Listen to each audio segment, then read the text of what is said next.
આમ તો વિશ્વનો ઇતિહાસ એટલે ઘણું બધું આવે. આપણો ટાર્ગેટ છે ને આજ એવો છે કે પહેલા બેઝિક 4 ક્રાંતિ પૂરી થઈ જાય તો પહેલું ને બીજું 2 વિશ્વયુદ્ધ. બરોબર? એટલે ડિસ્કશન આપણે આજ કરવાના છે. વિશ્વની 4 અગત્યની ક્રાંતિ પરીક્ષામાં પૂછાય એવી. બરોબર? અગાઉ મેં તમને ખાલી બેઝિક તો કીધું હશે વર્ષને એવું. 1 નંબરની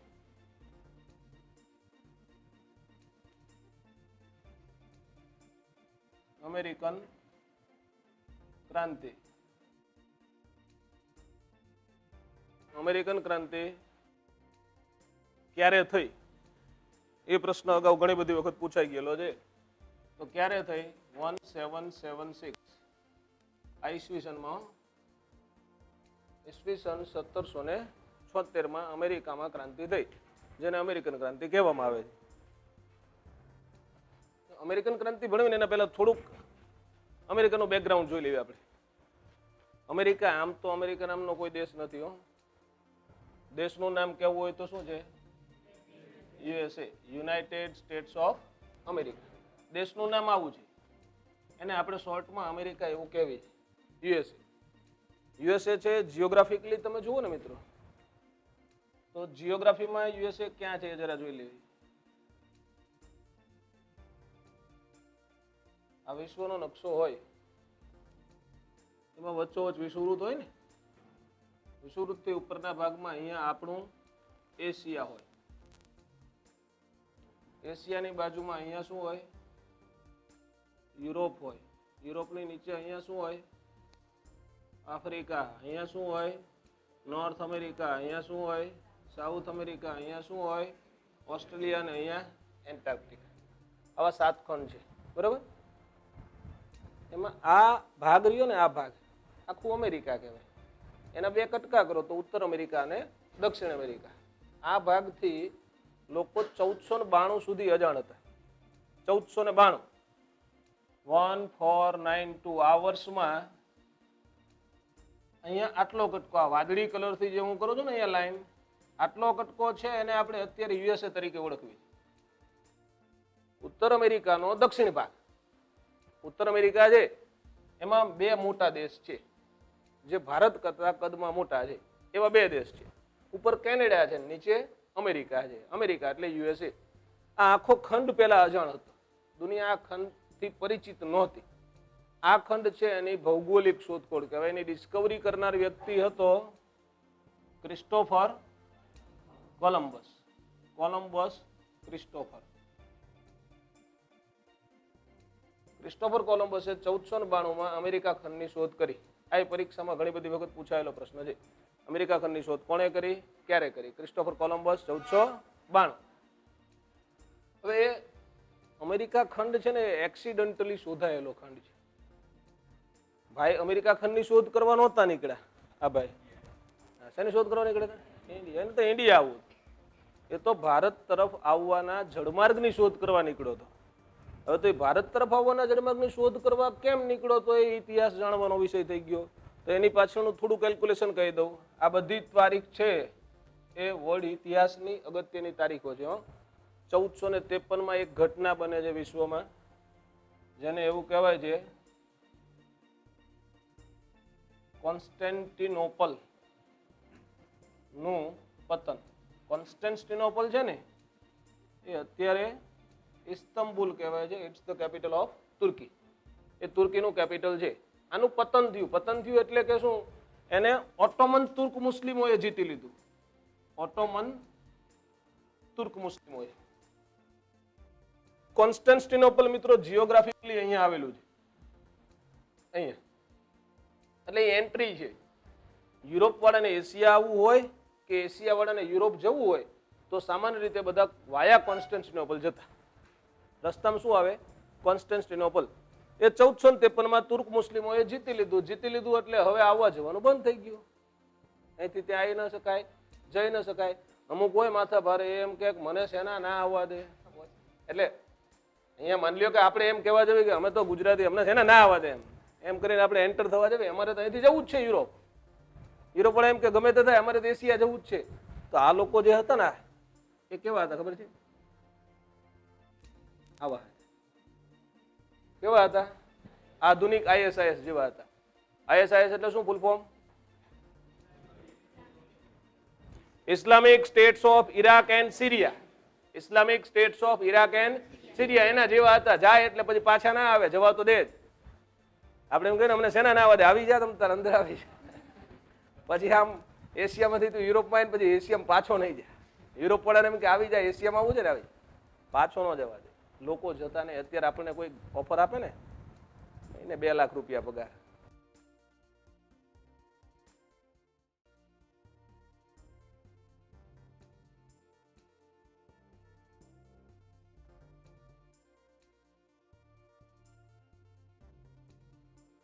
એન્ડ સિરિયા આપણને ઓફર આપે અત્યારે તો તમને જોબ આપી, કેટલા રૂપિયા સેલેરી? 2 લાખ રૂપિયા. તોય કોઈ ન જાય. ન કેમ જાય? જવી તો પાછા ના આવી. અત્યારે જે લોકો ઈરાકમાં રહે છે ને, ઈરાકના વતનીઓ છે ને એ ઈરાક છોડીને ભાગી જાય. આપણે તો ન જ જવી. વિદેશીઓ તો કોઈ ન જ જાય, પણ જે વાસ્તવિક ઈરાકના વતની છે ને, યુરોપમાં દાડે દાડા પબ્લિક જાય. શરણાર્થી હોય એવો શબ્દ વાપરે. રેફ્યુજીસ, રેફ્યુજી કેમ્પ હોય દરેક દેશની અંદર. અહીંથી ભાગેલા ઈરાક વાળા અને સિરિયા વાળા અત્યારે અલગ અલગ દેશમાં જાય છે. એટલે બીજા દેશ વાળા તો ત્યાં જાય જ નહીં. તો એવી કન્ડિશન અહીંયા હતી. અને યુરોપ વાળાને આપણા ગરમ મસાલા વગર ચાલે એવું નહોતું. એની પાછળનું સાયન્ટિફિક રીઝન એ છે કે યુરોપની અંદર બહુ વધારે ઠંડી પડે એટલે એમને ગરમ ખોરાક ખાવો જોઈએ. અને ગરમ મસાલા છે વિષુવવૃત્તના પટ્ટાની આજુબાજુમાં ઉગે. ઇન્ડિયા અહીંયા છે, ઇન્ડિયા અહીંયા છે એટલે ત્યાં ઉગે. એકલા ઇન્ડિયામાંથી નહીં હોય, ઇન્ડિયાની આસપાસના ઘણા બધા વિસ્તારમાં ઉગે. અહીંથી ત્યાં જતા હતા. હવે એમને જોતા હતા વચમાં આ રસ્તો ખુલ્લો હતો ત્યારે અહીંથી ત્યાં પહોંચી જતા હતા. હવે રસ્તો બંધ થઈ ગયો એટલે અહીંથી મરી મસાલા ત્યાં જવાના બંધ થઈ ગયા. આ લઈ જવા વાળા વચમાં મીડિયેટર હતા, આરબ પ્રજા હતી. વચમાં કોણ અહીંથી ત્યાં લઈ જતું? આરબો અહીંથી ત્યાં લઈ જતા. હવે રસ્તો બંધ થઈ ગયો એટલે આરબો અહીંથી ત્યાં લઈ જતા નહોતા. એમને એના વગર ચાલે એવું નહોતું. ચાલે એવું નહોતું એટલે એ લોકોએ અહીંથી આમ આવવાનો પ્રયત્ન કર્યો. એવો પ્રયત્ન સૌથી પહેલા 1487 માં થયો મિત્રો. 1487 માં યુરોપમાંથી બાર્થોલોમ્યુ ડાયઝ, બાર્થોલોમ્યુ ડાયઝ નામની વ્યક્તિ યુરોપમાંથી નીકળે છે, ભારત આવવાનો પ્રયત્ન કરે છે. એ વચમાં અહીંયા અટકાઈ જાય છે. આફ્રિકાના દક્ષિણ છેડે એક સ્થળ છે જેનું નામ છે કેપ ઓફ ગુડ હોપ. ત્યાં સુધી એ પહોંચેલો. ત્યાં દરિયામાં તોફાન થયું એટલે એ પાછો વયો ગયો. એને તો પોતે બાર્થોલોમ્યુ ડાયઝે જે તે સ્થળને કેપ ઓફ સ્ટ્રોમ્સ નામ આપ્યું હતું. Cape of સ્ટ્રોમ્સ. કેપ છે ને અહીંયા, આ કેપ એટલે માથે પહેરવાની કેપ નથી, આનો સ્પેલિંગ આવો છે. અહીંયા કેપ શું છે? CAP, Cape of Good Hope. આ કેપનો અર્થ થાય ભૂસીર. આખા શબ્દનો અર્થ થાય સારી આશાની ભૂસીર. સારી આશાની ભૂસીર. બાર્થોલોમ્યુ ડાયઝે એવું નામ આપ્યું હતું તોફાનોની ભૂસીર. કેમ? તો કે દરિયામાં તોફાન થયું. એ જ્યાં પહોંચ્યો ત્યાં દરિયામાં તોફાન થયું. તોફાન થયું એટલે ભાઈ રિટર્ન થયા હતા. રિટર્ન થયા હતા એટલે એમના સ્થળને નામ આપ્યું હતું કેપ ઓફ સ્ટ્રોમ્સ, તોફાનોની ભૂસીર. એને જઈને રાજાને રિપોર્ટ આપ્યો, કારણ કે એ તો એની પાસે પૈસા નહોતો, એના પૈસા નહોતો આવ્યો. રાજાએ આખો પ્લાન પાસ કર્યો હતો, આખી યોજના પાસ થઈ હતી. એના આધારે અહીંયા પહોંચ્યો. એટલે રાજાને જઈને જણાવ્યું કે ભાઈ આવું છે. એટલે રાજા કે બરોબર છે, તારી વાત સાચી છે, પણ ત્યાં તોફાન થયું એટલે એને કઈ તોફાનોની ભૂસીર ના કહેવાય. હવે તો આપણને આશા બંધાઈ કે તું આફ્રિકા સુધી તો પહોંચી ગયો હતો, એટલે પછી એશિયા, એમાં ઇન્ડિયા. એટલે હવે તો સારી આશા બંધાઈ એટલે નામ બદલાઈ નાખ્યું કેપ ઓફ ગુડ હોપ. હમણાં એક પરીક્ષામાં આ પૂછવાનું કે આફ્રિકાનો દક્ષિણતમ છેડો કયા નામે ઓળખાય છે? Cape of Good Hope. Okay, આફ્રિકાના દક્ષિણતમ છેડામાં અહીંયા એક દેશ આવ્યો છે જેને આપણે દક્ષિણ આફ્રિકા કહેવી છે. નેલ્સન મંડેલા વાળો. કયો? Nelson Mandela. આ દેશ એવો છે એ છેક 1991 માં આઝાદ થયો હતો. આપણે તો 1947 માં આઝાદ થયા હતા ને, તો આપણને એમ થાય છેક 1947 માં આઝાદ થયા. આ દેશને આઝાદી ક્યારે મળી? 1991. 1991 માં આઝાદ થયો. ત્યાં સુધી ભૂરિયાઓ, અંગ્રેજો ત્યાં શાસન કરતા હતા 1991 સુધી. અને આફ્રિકાના ગાંધી એટલે નેલ્સન મંડેલા. મંડેલા એવા વ્યક્તિ હતા કે જેને 27 યર્સ સુધી, 27 વર્ષ સુધી 6x6 ની કોટડીમાં રાખવામાં આવેલા હતા. અને એમના ફેમિલી મેમ્બર એક્સપાયર થઈ જાય, સન એક્સપાયર થઈ જાય, વાઇફ એક્સપાયર થઈ જાય તો અગ્નિદાહમાં નહોતા જવા દે. આટલા વિચિત્ર અંગ્રેજો ત્યાં હતા. 1990 માં જેલમાંથી છોડ્યા એમને. 1991 માં આફ્રિકાને આઝાદી આપી. આઝાદી આપી તરત જ પ્રથમ રાષ્ટ્ર પ્રમુખ નેલ્સન મંડેલા. ઓકે, એટલે હા, કેપ ઓફ ગ્લોબ સુધી આ ભાઈ પહોંચ્યો હતો. પછી શું થયું? પછી આ ભાઈ નીકળ્યા ઇન્ડિયા આવવા. આ ભાઈ કેપ ઓફ ગ્લોબ સુધી પહોંચી ગયા બાર્થોલોમ્યુ ડાયસ, પછી પાછા ગયા. પછી 1492 કોલંબસ નીકળો. His intention was to reach India, not USA. એનો ઈરાદો શું હતો? ઇન્ડિયા પહોંચવું છે. પણ એનો દ્રષ્ટિકોણ અલગ હતો. એ એવું કહેતો હતો કે આ બધા ખોટા જાય છે, આ બધા જે અહીંથી યુરોપથી નીકળીને આમ જઈને ઇન્ડિયા પહોંચવાનો પ્રયત્ન કરે છે ને ખોટા છે. યુરોપમાંથી ઇન્ડિયા જવું હોય તો આમ જવાનું, તો જવાય. આ એનો આઈડિયા હતો. એટલે આવો પ્રોજેક્ટ લઈને અલગ અલગ રાજા પાસે જતો. જે તે સમયે યુરોપમાં છે ને, એક હતો કિંગ હેનરી, પ્રિન્સ હેનરી, અને એક હતી રાણી ઇઝાબેલા. આ બંને પ્રમોટર હતા. આવા કાર્યક્રમો હોય ને તો એમાં પૈસા એ આપતા. આને તો કોઈ સ્વીકારતું નથી. આ બધાની પાસે જાય છે, અમારો પ્રોજેક્ટ. તું અવડો છું, તારો પ્રોજેક્ટ એવડો, આપણે પૈસા નહીં આપતી. એટલે કોઈ તૈયાર નથી થતું. છેલ્લે એને સ્પેનનો રાજા આર્થિક મદદ કરે છે. એટલે સ્પેનના રાજાની, સ્પેન છે એ યુરોપનો એક દેશ છે. સ્પેનના રાજાના આર્થિક સહયોગથી કોલંબસ નીકળે છે યુરોપથી ઇન્ડિયા આવવા. કોલંબસ જે જહાજ લઈને નીકળે છે ને, એ જહાજમાં એની સાથે 50 ખલાસીઓ હોય છે. 50 અધર કેપ્ટન્સ. આ બધા નીકળે છે. હવે કરમનો એવો કાંઠો હતો કોલંબસ કે એમનું જહાજ દરિયામાં જાય પછી 2 દિવસ થાય, 3 દિવસ થાય, 5 દિવસ થાય, 10 દિવસ થાય, 20 દિવસ થાય, 50 દિવસ થાય, 60 દિવસ સુધી ક્યાંય કાંઈ જમીન જ નથી દેખાતી. ખાવા પીવાનું પૂરું થઈ જાય છે. પીવાનું પાણી હતું ને એ પીળું પડી જાય છે, એમાં જીવજંતુઓ પડી જાય. એટલે કોલંબસ તો હજી થાકતો નથી. એ તો તૈયાર જ હતો, ગમે તે થાય આપણે તો પહોંચવાનું જ છે ઇન્ડિયા. પણ બાકી 50 થાકી ગયા. આમાં કોલંબસ હોય અમુક નક્કી કરીને ગમે થાય ને ઓર્ડર લઈને જ જવાનો છે. અમુક હારાવાળા ખલાસી હોય, મારો ભાઈ ગયો છે ને એટલે મારે જવાનું છે, મારા મામાની દીકરી ગઈ ને એટલે મારે તૈયારી કરવાની છે. એ થાકી જાય. એ બેચ પૂરી થાય ને એને પેલા એ બધા વિદાય લઈ લીધી. હો, બેચ પૂરી થાય ત્યાં સુધી રોકાવાળા હોય ને કોલંબસ હોય, અને ઓર્ડર લઈને જવા વાળા એ કન્ફર્મ કોલંબસ કહેવાય. એટલે કોલંબસને તો નહોતો થાક્યો, પણ બાકી 50 થાકી ગયા. એ લોકોએ તો કોલંબસને લિટરલી વોર્નિંગ આપી હતી કે જો તું હવે પાછો નહીં વર ને 48 કલાકમાં, 48 કલાકની વોર્નિંગ હતી. અલ્ટિમેટમ હતું 48 કલાકની. 48 કલાકમાં તું જહાજ પાછું નહીં વાળે તો 48 કલાકમાં અમે જહાજનો વજન હળવો કરી દઈશું અને અમે પાછા વળી જઈશું. એટલે કે તન દરિયામાં નાખી દઈશું ને પાછા જશું. આવી વોર્નિંગ આપી હતી કોલંબસ. પણ કોલંબસ નસીબદાર હતો. જે દિવસે વોર્નિંગ આપી તે દિવસે રાત્રે જ નવી જગ્યા મળી ગઈ. તે દિવસે રાત્રે જ.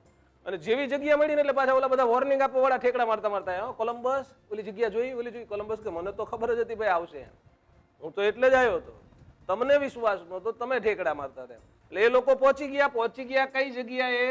તો આ સ્થળનું નામ કોલંબસ ભાઈએ આપ્યું વેસ્ટ ઇન્ડિઝ. શું નામ આપ્યું? West Indies.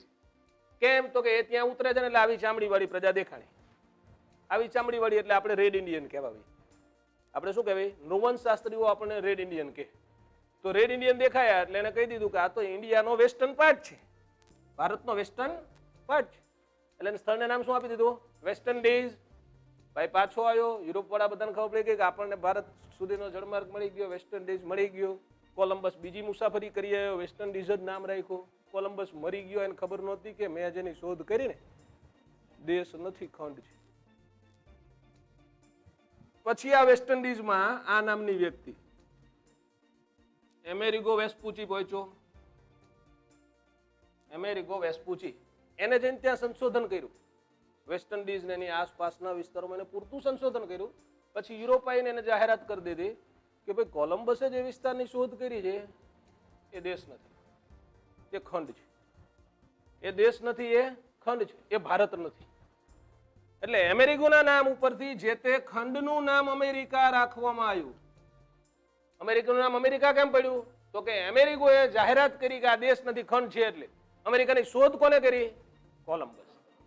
શોધ કોલંબસે કરી છે. નામ કોલંબસના નામ ઉપરથી નથી, નામ અમેરિકાના નામ ઉપરથી છે. બરોબર? ક્લિયર? ખબર પડશે ને? એટલે પછી અમેરિકા નામનો દેશ દુનિયાની જાણમાં, અમેરિકા નામનો ખંડ દુનિયાની જાણમાં થયો કે ભાઈ આવો કંઈક ખંડ છે. પછી એક પ્રસંગ બને છે, આપણે અમેરિકન ક્રાંતિના સાપેક્ષમાં જ જોવી જોઈએ. બાકી તો આટલામાં જ લેક્ચર પૂરો થઈ જાય. જેટલું જોયું ને એટલામાં લેક્ચર પૂરો થાય ને એવી હિસ્ટ્રી છે.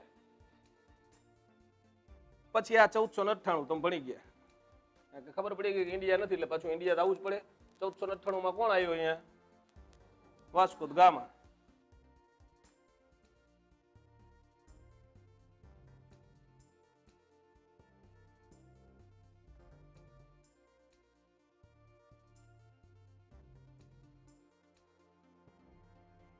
ભારતના ઇતિહાસમાં ઋષિ સરે ભણાવ્યો તમે.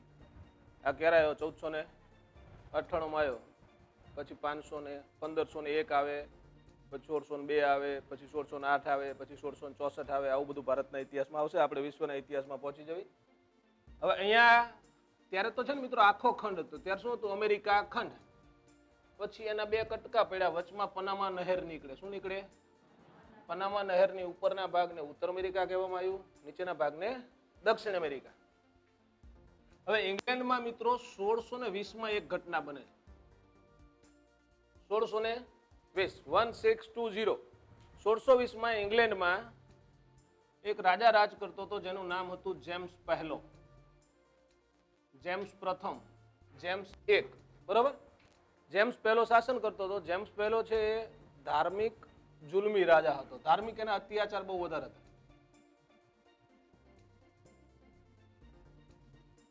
એટલે એના ધાર્મિક અત્યાચારથી પ્રજા કંટાળી જાય છે.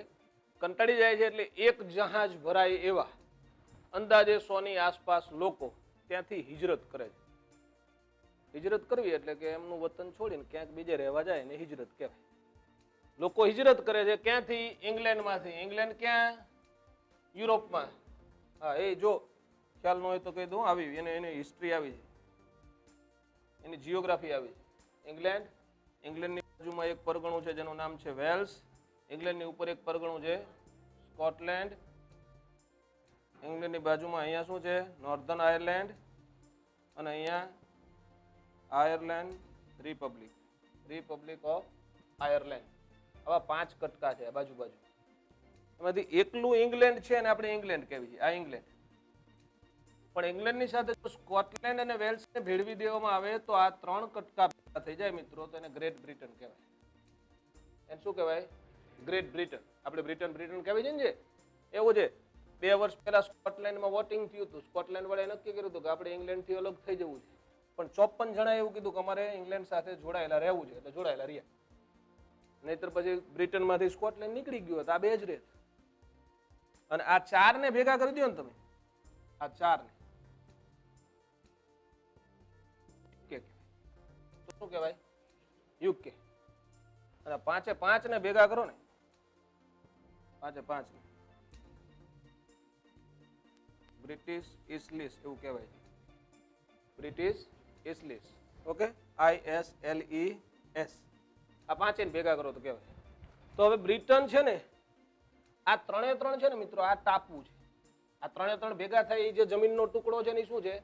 ટાપુ છે. એટલે કે બ્રિટન ક્યાં આવેલું છે? દરિયા કિનારે. બ્રિટન ક્યાં આવેલું છે? દરિયા કિનારે. ઇંગ્લેન્ડ એ ક્યાં આવેલું છે? દરિયા કિનારે. એટલે યુરોપમાં ઇંગ્લેન્ડમાંથી હિજરત થાય છે. એ હિજરત કરીને લોકો આ કોલંબસે જે નવો વિસ્તાર શોધ્યો હતો ને ત્યાં આવીને વસે છે. હિજરત ક્યારે થઈ? 1620 માં. એ લોકો જે જહાજમાં બેસીને આવ્યા હતા ને એ જહાજનું નામ હતું મે ફ્લાવર. જહાજનું નામ શું હતું? મે ફ્લાવર નામના જહાજમાં બેસીને આ લોકો ઇંગ્લેન્ડથી અમેરિકા જાય છે. અને જે લોકો જાય છે ને એને ઇતિહાસમાં એક નામ આપવામાં આવ્યું છે. એને કહેવાય છે પિલગ્રીમ ફાધર્સ. પિલગ્રીમ ફાધર્સ. આ અંગ્રેજી નામ છે. આનું ગુજરાતી કરો ને તો પિલગ્રીમ ફાધર્સ એટલે શું થાય? કોઈ કહેશે પિલગ્રીમ ફાધર્સ ગુજરાતીમાં કહેવાય યાત્રાળુ. ફાધર્સ એટલે પિતાજીઓ. એને ગુજરાતી કરો ને તો વડીલો લખવું છે. શું લખવું છે? પિતાજીઓ તો ના કહેવાય. એટલે શું કહેવાય? યાત્રાળુ વડીલો. યાત્રાળુ વડીલો ક્યાંથી નીકળી અને ક્યાં ગયા હતા? ઇંગ્લેન્ડ થી નીકળી અને અમેરિકા ગયા હતા. જેમ્સ પહેલાના ધાર્મિક અત્યાચારથી કંટાળીને મે ફ્લાવર નામના જહાજમાં બેસીને ક્યાં પહોંચી ગયા? અમેરિકા પહોંચી ગયા. હવે આવી રીતે આ પહેલો વસવાટ શરૂ થયો અમેરિકામાં. પહેલો વસવાટ, વિદેશીઓનો પહેલો વસવાટ. પછી તો આ પ્રક્રિયા સામાન્ય થઈ ગઈ. એટલે લોકો ફટાફટ આવતા ગયા, વધતા ગયા. એક સમયે અમેરિકામાં અંગ્રેજોના 13 સંસ્થાન થઈ ગયા. 13 સંસ્થાન એટલે 13 પીઠા, 13 રાજ્યો એવું કયો. 13 રાજ્યો, 13 સંસ્થાનો થઈ ગયા. 6 સંસ્થાનો ફ્રેન્ચોના થઈ ગયા, 6 સંસ્થાન, અને અન્ય નાના મોટા 2-3 સંસ્થાનો હતા અન્ય યુરોપિયન પ્રજાઓના. એટલે એકલા અંગ્રેજો નહોતા ગયા, ફ્રેન્ચો પણ ગયા, બીજી પ્રજા ગઈ હતી, કારણ કે આ તો રેડો વિસ્તાર હતો. તમે જ્યાં જઈને દોરા બાંધી દો એ તમારું, જ્યાં જઈને ખેતી કરી લ્યો એ તમારું ખેતર, એમ આખો વિસ્તાર ખુલ્લો હતો. એટલે લોકો ફટાફટ જવા લાગ્યા હતા, ત્યાં વસ્તી વધવા લાગી હતી. આમ કરતા વર્ષ આવ્યું 1756, 1756 નું વર્ષ આવ્યું. 1756 માં ફ્રેન્ચ વાળાની એવી ફરિયાદ હતી, કારણ કે અહીંયા સૌથી વધારે વસ્તી કોની હતી? અંગ્રેજોની. તો અમેરિકાની જે તે સમયની મિત્રો વ્યવસ્થા એવી હતી કે યુરોપમાંથી ઇંગ્લેન્ડ વાળાઓ જે રાજા હતો, ઇંગ્લેન્ડનો રાજા, એ અમેરિકા ઉપર ટેક્સ લેતો હતો. અમારી પ્રજા છો તમે, તમારે અમને ટેક્સ ભરવો પડશે. એટલે ઇંગ્લેન્ડ અમેરિકામાં જઈને શાંતિથી રહેવા નહોતું દેતું, અમને ત્યાં ટેક્સ ઉઘરાવતું. એટલે શું થયું? તો કે હવે ફ્રેન્ચોએ ફરિયાદ કરી, અમે તો ફ્રાન્સના છીએ, અમે છે ને તમને ટેક્સ આપતી. એટલે એમને ફ્રાન્સમાં ફરિયાદ કરી, અને ફ્રાન્સ છે ઇંગ્લેન્ડનું કટ્ટર વિરોધી. ફ્રાન્સ એટલે ઇંગ્લેન્ડનું કટ્ટર વિરોધી. ભારતમાં અંગ્રેજો ક્યારે આવ્યા હતા? ભારતમાં અંગ્રેજો ક્યારે આવ્યા હતા? 1608 ક્યારે આવ્યા હતા? 1608 સુરત આવ્યા હતા. ભારતમાં ફ્રેન્ચો પાછળ આવ્યા. 1664 ફ્રેન્ચો આવ્યા. આમ અંગ્રેજો આધિપત્ય વધારે, આમ ફ્રેન્ચો આધિપત્ય વધારે. જ્યાં જ્યાં અંગ્રેજો હતા ને ત્યાં ત્યાં મોટે ભાગે ફ્રેન્ચો હતા. અંગ્રેજ સત્તા સૌથી મોટી હતી, ફ્રેન્ચ સત્તા બીજા નંબરની હતી જે તે સમયે. ફ્રેન્ચ સત્તા બીજા નંબરની હતી, કોમ્પિટિશન પહેલા બીજા નંબર વચ્ચે જ હોય ને. એટલે અહીંયા ફ્રેન્ચોએ હતા, એટલે ફ્રેન્ચોએ ફરિયાદ કરી એટલે 1756 માં યુદ્ધ થયું. એ યુદ્ધ હતું કોની વચ્ચે? કે ફ્રેન્ચોની સામે અંગ્રેજો. ફ્રેન્ચો વર્સિસ અંગ્રેજો. શેના માટે યુદ્ધ થયું? તો કે અમેરિકા કોનું, એના માટે યુદ્ધ થયું. અમેરિકા ઉપર આધિપત્ય માટે યુદ્ધ થયું. અમેરિકાની માલિકી કોની? અમેરિકા ઉપર ટેક્સ કોણ ઉઘરાવી શકે? એ સંદર્ભે એક યુદ્ધ થાય છે. યુદ્ધની શરૂઆત 1756 માં થઈ અને યુદ્ધ પૂરું 1763 માં થયું. 1756 થી શરૂ થયેલું યુદ્ધ 1763 સુધી ચાલ્યું. કેટલા વર્ષ સુધી ચાલ્યું? 7 વર્ષ સુધી. એટલે ઇતિહાસમાં એનું નામ આવું છે, સપ્તવાર્ષિક યુદ્ધો. સપ્તવાર્ષિક યુદ્ધો 7 વર્ષ સુધી ચાલ્યા. પહેલું વિશ્વયુદ્ધ 5 વર્ષ ચાલ્યું હતું, બીજું વિશ્વયુદ્ધ 6 વર્ષ ચાલ્યું હતું. આ 7 વર્ષ ચાલ્યું. બે દેશ વચ્ચેનું યુદ્ધ હતું. અને સપ્તવાર્ષિક યુદ્ધ, જ્યારે સપ્તવાર્ષિક યુદ્ધ ક્યાં લડાયા એવો પ્રશ્ન હોય ને તો અમેરિકામાં. ક્યાં લડાયા? અમેરિકા માટે હતા. એટલે ક્યાં લડાયા? અમેરિકામાં. અને એના પડઘા સ્વરૂપે દુનિયામાં જ્યાં જ્યાં ફ્રેન્ચો અને અંગ્રેજોનો વસવાટ હતો ત્યાં ત્યાં ફ્રેન્ચો અને અંગ્રેજો ઝઘડે છે. અને એવો એક દેશ એટલે ઇન્ડિયા. અહીંયા હતા ને 1756 ના વર્ષમાં બંને વ્યક્તિઓ અહીંયા હાજર હતા કે નહીં? બંને પ્રજા. ફ્રેન્ચો અહીંયા હતા 1664 માં આવ્યા હતા, અંગ્રેજો અહીંયા હતા 1608 માં આવ્યા હતા. તો અહીંયા ઝઘડા થાય છે એમની વચ્ચે ને. એ ભારતના ઇતિહાસમાં કર્ણાટક વિગ્રહો કહેવાય છે. શું કહેવાય છે? કર્ણાટક વિગ્રહો. એક નહીં 4 થયા હતા. ભારતના ઇતિહાસમાં કર્ણાટક વિગ્રહ ભણવામાં આવશે. કર્ણાટક વિગ્રહો 4 થયા હતા. એમાંય કોનો વિજય થયો? અંગ્રેજો. અહીંયા કોનો વિજય થયો? અંગ્રેજોનો. અંગ્રેજો જીતી ગયા, ફ્રેન્ચો. એટલે હવે અમેરિકા કોનું? અંગ્રેજ. અમેરિકા થઈ ગયું અંગ્રેજોનું. અંગ્રેજો ખુશ થઈ ગયા, મોજ આવી ગયા. આપણો વિસ્તાર હવે 13 સંસ્થાન વાળા ખુશ થઈ જાય ને. ત્યાં ફરવું, અહીંયા ફરવાનું. અમેરિકા આપણા બાપનું, આપણે કોઈ ના પાડી શકે નહીં. અંગ્રેજો ખુશ થઈ ગયા. હવે ખુશ થઈ ગયા એટલે આ બાજુ ઇંગ્લેન્ડ વાળા અંગ્રેજો ખુશ નહોતા. ઇંગ્લેન્ડ વાળા અંગ્રેજો તો ટેન્શનમાં આવી ગયા કે 7 વર્ષથી યુદ્ધ કરવી છે, આટલા બધા રૂપિયા વપરાઈ ગયા, આટલા બધા સૈનિકો મરી ગયા, પૈસા ક્યાંથી લાવશું? એ પૈસા લાવવાનો એમને નવો સોર્સ ઉત્પન્ન કર્યો. પેટ્રોલના ડીઝલ ઉપર ટેક્સ નાખી દે. એમને નવો સોર્સ ઉભો કર્યો. શું? તો કે અમેરિકા ઉપર ટેક્સ નાખો. એટલે નવા ટેક્સ નાખવાના શરૂ કર્યા. અલગ અલગ કાયદા અગાઉથી અસ્તિત્વમાં તો હતા ટેક્સ માટે, પણ જેવું આ યુદ્ધ પૂરું થયું ને પછી નવા કાયદા આવ્યા. 1764 માં એક કાયદો આવ્યો. 1765 માં એ લોકો સ્ટેમ્પ એક્ટ નામનો કાયદો લાયા. આપણે જેને સ્ટેમ્પ કહેવી છે ને ત્યારે, નાના નાના સ્ટેમ્પ અમેરિકાએ ત્યારે શરૂ કર્યા હતા. ઇંગ્લેન્ડે અમેરિકા ઉપર શરૂ કર્યા હતા. આ સ્ટેમ્પ લગાવવાનો આટલા રૂપિયા આપવાના, આ સ્ટેમ્પ લગાવવાનો અહીંયા આટલા રૂપિયા આપવાના. અમેરિકા વાળા વિરોધ કર્યો. સ્ટેમ્પ ભેગા કરીને સળગાવી દીધા. સ્ટેમ્પની હોળી કરવાની ચાલુ કરી. સ્ટેમ્પ એક રદ થઈ ગયો. પછી ભણવા માટે અગત્યનો એક્ટ, કાચ, કાગળ, રંગ અને ચા. આ ચાર વસ્તુ ઉપર, આ ચાર વસ્તુ જે અમેરિકામાં એન્ટર થતી હોય બહારથી, ત્યારે કેવી વ્યવસ્થા હતી મિત્રો કે અમેરિકામાં કાંઈ પણ વસ્તુ આવે ને તો ઇંગ્લેન્ડના જહાજ થ્રુ જ આવે. આવો એમને કાયદો બનાવીને મૂકેલો હતો 1651. આને કહેવાય નૌકાયાનના કાયદા. નૌકાયાનના કાયદા. આ કાયદા મુજબ અમેરિકામાંથી બહાર જતી તમામ વસ્તુ કે અમેરિકામાં આવતી તમામ વસ્તુ ફરજિયાત પહેલા આ વચમાં જે મહાસાગર છે ને એનું નામ શું? એટલાન્ટિક. શું નામ? એટલાન્ટિક મહાસાગર. એટલાન્ટિક મહાસાગરમાંથી પહેલા ઇંગ્લેન્ડ જાય, ત્યાં જકાત ભરે, પછી જ અમેરિકા જઈ શકે. અમેરિકામાંથી બહાર નીકળતું કોઈ પણ વસ્તુ વાળું જહાજ પહેલા ઇંગ્લેન્ડ જાય, ત્યાં ટેક્સ ભરે, એક્સપોર્ટ ટેક્સ, નિકાસ કર ત્યાં ભરવાનો, પછી વેચવા જાય. આવે તો આયાત કર, ઇમ્પોર્ટ ટેક્સ, પછી અમેરિકામાં આવે. એટલે અમેરિકામાં બધી વસ્તુ મોંઘી પડતી હતી, તો આ ચાર વસ્તુ ઉપર કર વધારી દીધો. કર વધારી દીધો એટલે અમેરિકા વાળા તો હવે એવા મૂળમાં જ હતા કે અમને તો એમ હતું કે અમે જીતી ગયા એટલે અમને મજા આવશે રહેવાની. આ તો તમે વધારે હેરાન કરો છો, તમારે તમારી નીચે રહેવું જ નથી, અમારે તો આઝાદ થઈ જવું છે. અમેરિકાને આઝાદ થઈ જવું હતું એટલે એમને આ વસ્તુની વપરાશ ઘટાડી દીધી. વપરાશ ઘટાડી દીધી એટલે અંગ્રેજોએ, ઇંગ્લેન્ડના અંગ્રેજોએ આ ત્રણ વસ્તુ ઉપરનો કર રદ કરી દીધો.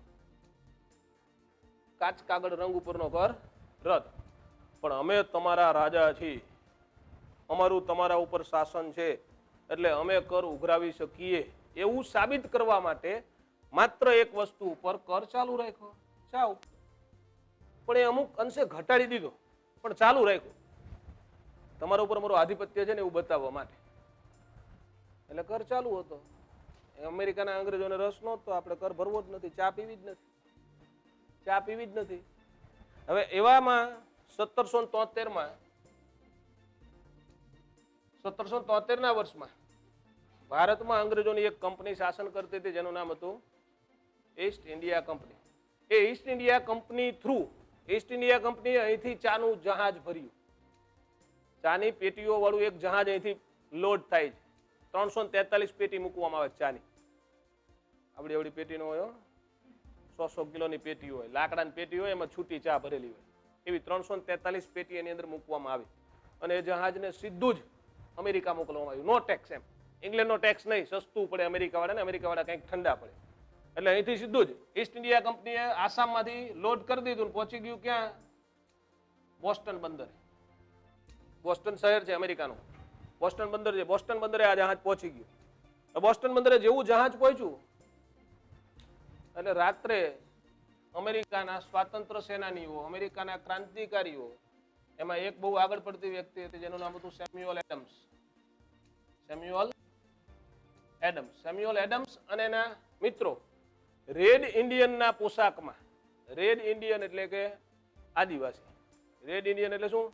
આદિવાસી. કપડા આદિવાસીના પહેરી લીધા, ચટ્ટાપટ્ટા મોઢા ઉપર પાડી દીધા, જહાજ ઉપર ચડી ગયા રાત્રે. અને રાત્રે જઈને ચાની પાર્ટી કરી. ચા નાખી દીધી બધી દરિયામાં, ચા બધી નાખી દીધી દરિયામાં. એટલે બોસ્ટન બંદરે ટી પાર્ટી થઈ. શું થયું? એટલે એ પ્રસંગ છે ને ઇતિહાસમાં કયા નામે ઓળખાય છે? બોસ્ટન ટી પાર્ટીનો બનાવ. બોસ્ટન ટી પાર્ટીનો બનાવ. એટલે બોસ્ટન ટી પાર્ટીનો બનાવ બન્યો એટલે ઇંગ્લેન્ડ વાળા ગુસ્સે થઈ ગયા કે આમને આપણે કર ઘટાડવાની વાત કરવી છે ને આરા સીધા ચાલતા નથી, આપણે નુકસાન જાય એવું કરે છે. હવે કર ઘટાડવો જ નથી, હવે કર ઘટાડવો નથી. એટલે મડાગાંઠ થઈ ગઈ. હવે ખુલે એવું હતું ને. હવે આરિયા પારની જ લડાઈ હતી. આ 13 સંસ્થાનો વાળા, આ 6 સંસ્થાનો વાળા, આ બીજા અન્ય 2 સંસ્થાનો વાળા બધા નક્કી કરીને ભેગા થવા લાગ્યા, મિટિંગો થવા લાગી. અગત્યની મિટિંગ થઈ 1776માં. 1776માં અમેરિકાનું ફિલાડેલ્ફિયા છે, ફિલાડેલ્ફિયામાં પરિષદ થઈ, સભા થઈ. ફિલાડેલ્ફિયામાં સભા થઈ. આ સભામાં દરેક, આ બધા સંસ્થાન કહેવી છે આપણે, શું કહેવી છે? સંસ્થાન. દરેક સંસ્થાનના પ્રતિનિધિઓ હાજર રહ્યા. દરેક સંસ્થાનના પ્રતિનિધિઓ હાજર રહ્યા. અમેરિકન ક્રાંતિ સાથે જોડાયેલા અગત્યના નામો કેવા હોય ને તો સેમ્યુઅલ એડમ્સ કહેવાય, થોમસ જેફરસન કહેવાય, થોમસ પેન કહેવાય, પેટ્રિક હેનરી કહેવાય, પેટ્રિક હેનરી અને જ્યોર્જ વોશિંગ્ટન. આ બધા એના નેતાઓ હતા. George Washington. આ બધા અમેરિકન ક્રાંતિના નેતાઓ હતા. આમાંથી જ્યોર્જ વોશિંગ્ટન હતો એ આ બધા જે સંસ્થાનો ભેગા થયા, બધા સંસ્થાનોએ કીધું આરિયા પારની લડાઈ લડવાની છે. એટલે બધા એક એક સંસ્થાનની એક એક સૈન્ય હતું, એનો એક એક સેનાપતિ હતો. આ બધા સેનાપતિઓની ઉપર એક સર સેનાપતિ તરીકે આ વ્યક્તિને નિયુક્ત કરવામાં આવે છે. જ્યોર્જ વોશિંગ્ટન સર સેનાપતિ હતા. પેટ્રિક હેનરી છે ને એના ઇતિહાસમાં અમેરિકન ક્રાંતિમાં એટલા માટે યાદ કરવામાં આવે છે કે એને એવું કીધું, પ્રતિનિધિ નહીં તો કર નહીં.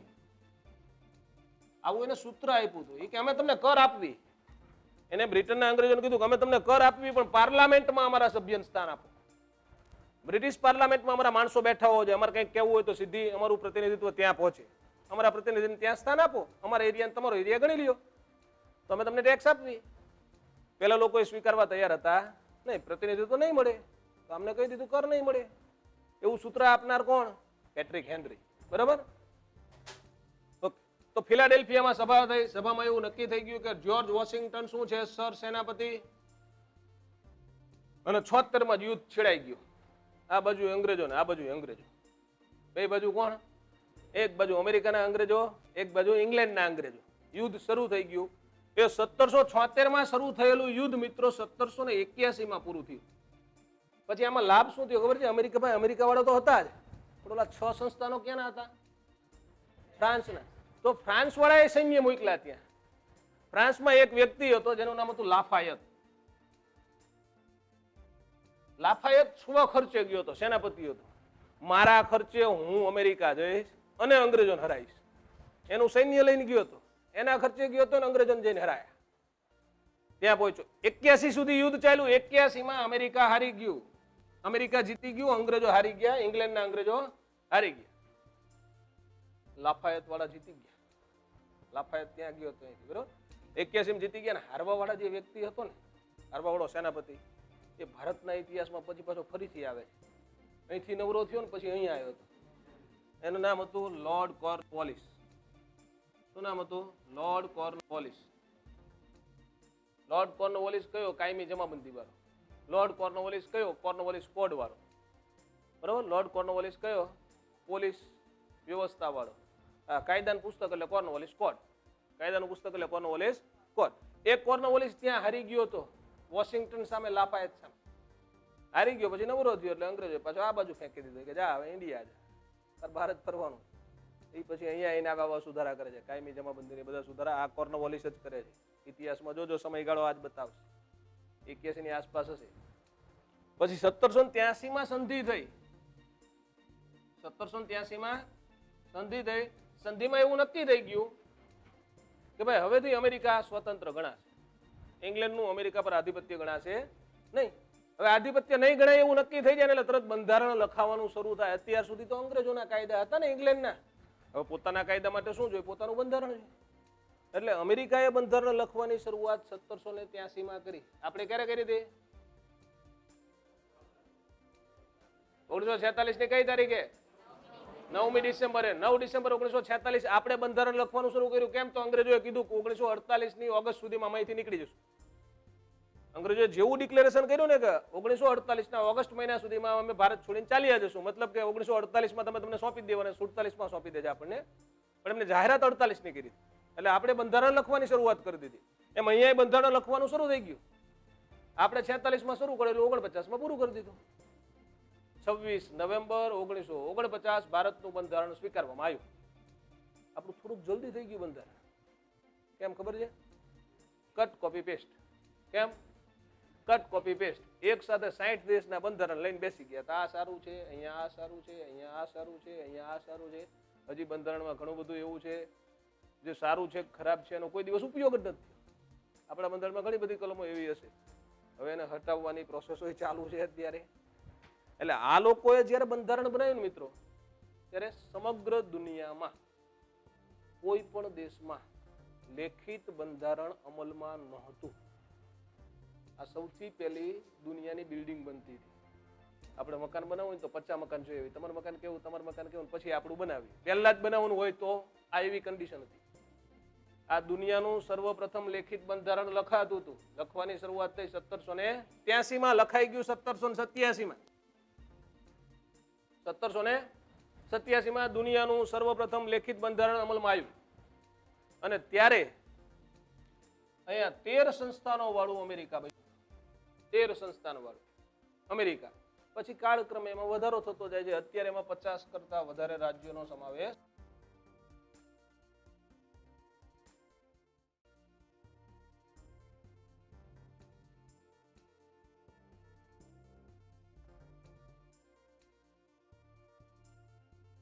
અમેરિકા એવો દેશ છે કે જ્યાં ડ્યુઅલ સિટીઝનશીપ છે. ડ્યુઅલ સિટીઝન, તમે તમારા રાજ્યના પણ નાગરિક હોય, તમારા દેશના પણ નાગરિક હોય. ફોર એક્ઝામ્પલ, આપણને નાગરિકતા મળે છે ને, ભારતવાળા નાગરિકતા. આપણી નાગરિકતા એનો પુરાવો એટલે આપણું voter ID card, EPIC card કહે છે ને આપણું, એ આપણે નાગરિકતાનો પુરાવો છે. એની ઉપર શું લખેલું હોય છે? ભારતનો નાગરિક. શું લખેલું હોય? ભારતનો નાગરિક. ક્યાં એમને લખ્યું હોય ગુજરાતનો નાગરિક? યુએસએ વાળાને 2 મળે એવા કાર્ડ. એકમાં લખ્યું હોય જ્યોર્જિયાનો નાગરિક, એકમાં લખ્યું હોય અમેરિકાનો નાગરિક. એટલે ત્યાં શું હોય તો કે પેલા રાજ્યના નાગરિક છો તમે અને દેશના નાગરિક છો. ભવિષ્યમાં એવું થઈ શકે કે રાજ્ય દેશથી અલગ થાય તો તમે એ દેશના નાગરિક કહેવાય, યુએસએના નાગરિક પછી તમે કહેવાવ નહીં. અને એવું એકવાર થાય છે. અબ્રાહમ લિંકન વખતે ત્યાં આંતરવિગ્રહ થાય છે અમેરિકામાં. ફરી પાછો અબ્રાહમ લિંકન બહુ પ્રયત્ન કરીને આંતરવિગ્રહને ઠંડો પાડે છે એટલે અમેરિકા છેડવાઈ રહી છે. નહીતર અમેરિકા વિભાજિત થઈ જવાનું હતું, જેને આપણે યુએસએ કહેવાય છે ને, એના કટકા થઈ જવાના, જેમ ભારતના કટકા થઈ ગયા છે. ચલો હવે આગળ જવી તો મૂકવી. આને ફરીથી ફટાફટ જોવું ફટાફટ જોઈ લેવું. જો અમેરિકન ક્રાંતિ કે તો અમેરિકન ક્રાંતિમાં યાદ કેટલું રાખવાનું? 1492 થી શરૂઆત થાય. 1492 અમેરિકા ખંડની શોધ કોણે કરી? કોલમ્બસે કરી. કોલમ્બસ પછી સીધું 1620 યાદ કરવાનું. 1620 એટલે જેમ્સ પહેલાના આર્થિક ધાર્મિક અત્યાચારથી કંટાળી અને ત્યાંના લોકો હિજરત કરે. હિજરત કરીને અમેરિકામાં જાય. હિજરત કરનાર લોકો યાત્રાળુ વડીલો કહેવાય. એ લોકો મેફ્લાવર નામના જહાજમાં બેસી અને હિજરત કરે છે. પછી ત્યાં સંસ્થાનો વધતા જાય છે. આ પહેલી પ્રવૃત્તિ હતી, પહેલો વસવાટ હતો. પછી સંસ્થાનો વધતા જાય છે, વસ્તી વધતી જાય છે. એટલે અમેરિકામાં ફ્રાન્સ અને ઇંગ્લેન્ડના આધિપત્ય માટે એક યુદ્ધ થાય છે, જે યુદ્ધનું નામ છે સપ્તવાર્ષિક યુદ્ધો. સપ્તવાર્ષિક યુદ્ધોની શરૂઆત 1756માં થાય છે. 7 વર્ષ સુધી ચાલે છે, એટલે 1763માં પૂરા થાય છે. એમાં અંગ્રેજો જીતી જાય છે અને એના પડઘા સ્વરૂપે ભારતમાં કર્ણાટક વિગ્રહો થાય છે. એમાં પણ અંગ્રેજો જીતી જાય છે. એટલે આ યુદ્ધના ખર્ચ સ્વરૂપે ઇંગ્લેન્ડ વાળા અમેરિકા ઉપર નવા ટેક્સ નાખે છે. એ ટેક્સનો વિરોધ કરતા હોય છે. એ દરમિયાન બોસ્ટન ટી પાર્ટીનો બનાવ બને છે. તમને ક્યારેક પૂછવામાં આવશે કે બોસ્ટન ટી પાર્ટીનો બનાવ કઈ ક્રાંતિ સાથે જોડાયેલો છે? અમેરિકન ક્રાંતિ સાથે. કયા વર્ષે બન્યો હતો? 1773. કઈ વ્યક્તિ એમાં અગત્યની છે? Samuel Adam's. પ્રતિનિધિ નહીં તો કર નહીં સૂત્ર કોણે આપ્યું હતું? પેટ્રિક હેનરીએ આપ્યું હતું. જ્યોર્જ વોશિંગ્ટન સરસેનાપતિ હતા. યુદ્ધ થયું. 81માં યુદ્ધ પૂરું થઈ ગયું. અંગ્રેજો જીતી ગયા, અંગ્રેજો હારી ગયા. અમેરિકાના અંગ્રેજો જીતી ગયા, ઇંગ્લેન્ડના અંગ્રેજો હારી ગયા. 83માં સંધિ થઈ, 87માં બંધારણ અમલમાં. અમેરિકન ક્રાંતિ પૂરી થઈ. આપણે બીજી ક્રાંતિ લેવી.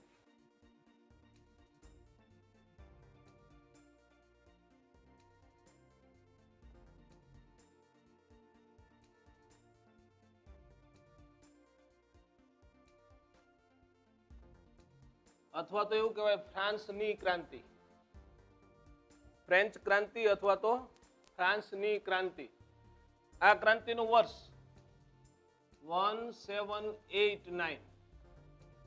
અમેરિકન ક્રાંતિ પછી 13 વર્ષે આ ક્રાંતિ બની હતી. આ ક્રાંતિની ઘટના અમેરિકન ક્રાંતિ પછી 13 વર્ષે થઈ હતી. અમેરિકન ક્રાંતિના પડઘા રૂપોલો લાફાયત આવ્યો હતો ને, એ પછી અહીંયા એના અનુભવનો ઉપયોગ કરે છે. એને ત્યાં ઘણો બધો અનુભવ થયો હતો. એ અનુભવ અહીંયા અમલમાં મૂકે છે. એનો એ નેતા હોય છે. પણ અમેરિકન ક્રાંતિ ને ફ્રેન્ચ ક્રાંતિની વચ્ચે એક તફાવત છે. અમેરિકન ક્રાંતિ છે એ ઇંગ્લેન્ડના વિરુદ્ધમાં હતી. ઇંગ્લેન્ડના શાસનની વિરુદ્ધમાં હતી. જ્યારે ફ્રેન્ચ ક્રાંતિ છે ને એ રાજાશાહીના વિરુદ્ધમાં.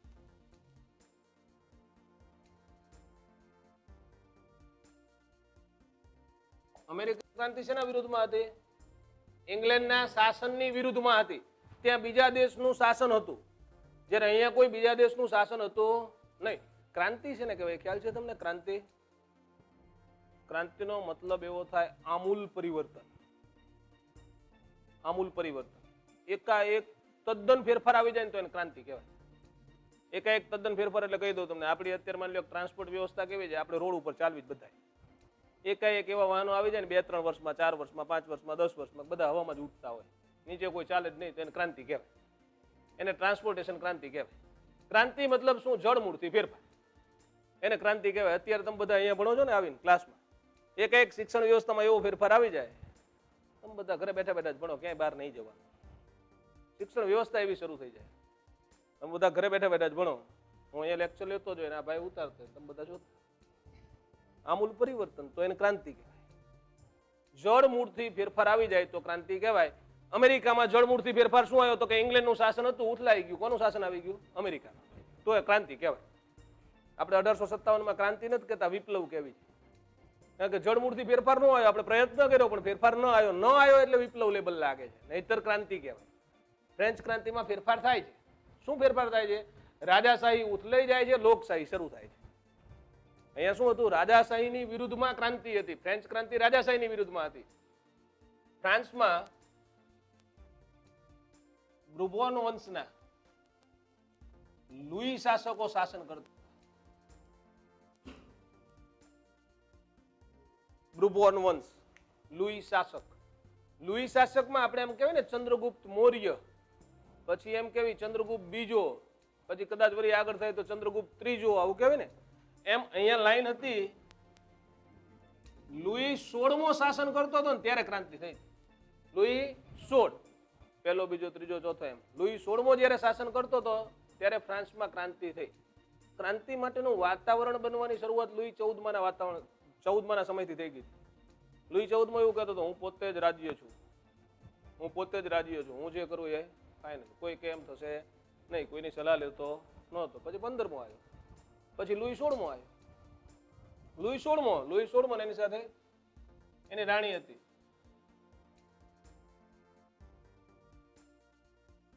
એની રાણી કે એમ કરતો, એન્તવાનોવા. બરોબર? આ બંને છે એટલા ખર્ચાળ હતા, એમના જીવન એટલા ખર્ચાળ હતા કે અંદાજે 2000 થી વધારે નોકરો તો એમના મહેલમાં રહેતા. એમના મહેલમાં. એનો જે મહેલ હતો એને શું આપણે જેમ શીશ મહેલ કહેવાય ને, આઈના મહેલ, એમ એવો એક મહેલ બનાવ્યો હતો વર્સેલ્સ નામના સિટીમાં. ત્યાં એક તાજો જન્મેલો રાજકુંવર કે રાજકુંવરી હોય, ન્યુલી બોર્ન બેબી, તો એની આગતા સ્વાગતામાં એની પાછળ એમને જે કેલ્ક્યુલેશન આપ્યું છે એની પ્રમાણે 84 નોકર રહેતા હતા. એકની પાછળ, ન્યુલી બોર્ન બેબીની પાછળ. રાજમહેલમાં આટલા મજૂર હતા. આ બધા પૈસા કોના બાપના? પ્રજાના બાપના. પૈસા કોના? પ્રજાના. વાપરવાના એમને. બરોબર? સવારમાં આ જબ્બો પહેરશું આપણે. લુઈ 16મો અને એની રાણી, આ બધા ખર્ચાળ હતા. ખર્ચાળ હતા ને પાછું શું હતું ખબર છે? ત્યાં 3 એસ્ટેટ હતી. 3 એસ્ટેટ. 3 એસ્ટેટ એટલે શું છે? આપણે આમ શ્રીમંત ને ગરીબ ને એવું કહેવાય ને, એમ પ્રજા છે ને એને 3 ડિવિઝનમાં વહેંચવામાં આવી હતી. 3 એસ્ટેટ. એમાં પહેલી એસ્ટેટ જે હતી એમાં રાજાનો સમાવેશ થાય, કુટુંબનો સમાવેશ થાય, અને ધર્મના સૌથી આગળ પડતા જે વ્યક્તિ હોય ને, ધર્માધ્યક્ષો, એ બધાનો સમાવેશ થાય. આને ફર્સ્ટ એસ્ટેટ કહેવામાં આવતું હતું. સેકન્ડ એસ્ટેટ જે હતી એટલે બીજો વર્ગ. સેકન્ડ એસ્ટેટ એટલે શું? પ્રજાનો જે બીજો વર્ગ હતો એમાં સામંતો અને પ્રધાનોનો સમાવેશ થતો હતો. સામંતો અથવા તો પ્રધાનો. અને થર્ડ એસ્ટેટ, ત્રીજો વર્ગ, સામાન્ય પ્રજાજન.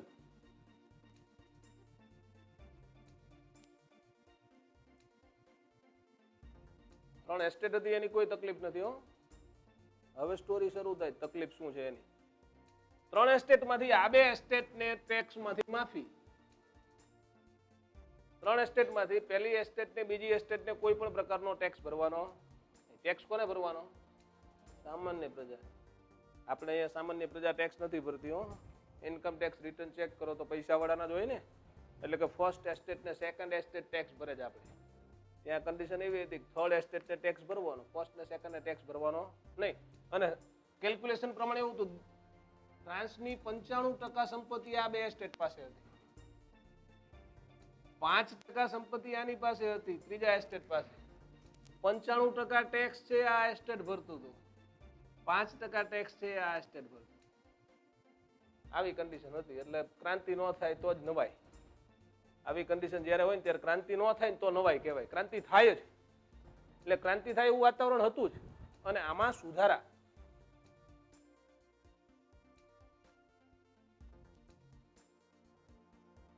એના પ્રધાનો હતા, આર્થિક સલાહકારો હતા. આ બંને વ્યક્તિઓ બહુ હોશિયાર હતા. એમને એડવાન્સમાં કહી દીધું હતું લુઈ 16 કે ભાઈ તમે સુધારા કરો સિસ્ટમમાં, ટેક્સ વ્યવસ્થામાં ફેરફાર કરો. આ ફર્સ્ટ ને સેકન્ડ એસ્ટેટ ને બાદ બાકી ના મળે ટેક્સ ભરવામાંથી, એમને ટેક્સ ભરવો પડે અને એમને બાદ બાકી આપ્યું હોય ત્રીજી એસ્ટેટ ને બાદ બાકી આપો એમ. આવું એમને અગાઉ કીધેલું, વોર્નિંગ આપેલી, પણ આને કોઈ સિરિયસલી લેતા. હવે એનું સત્તા તંત્ર, એનું ન્યાય તંત્ર એટલું સડેલું હતું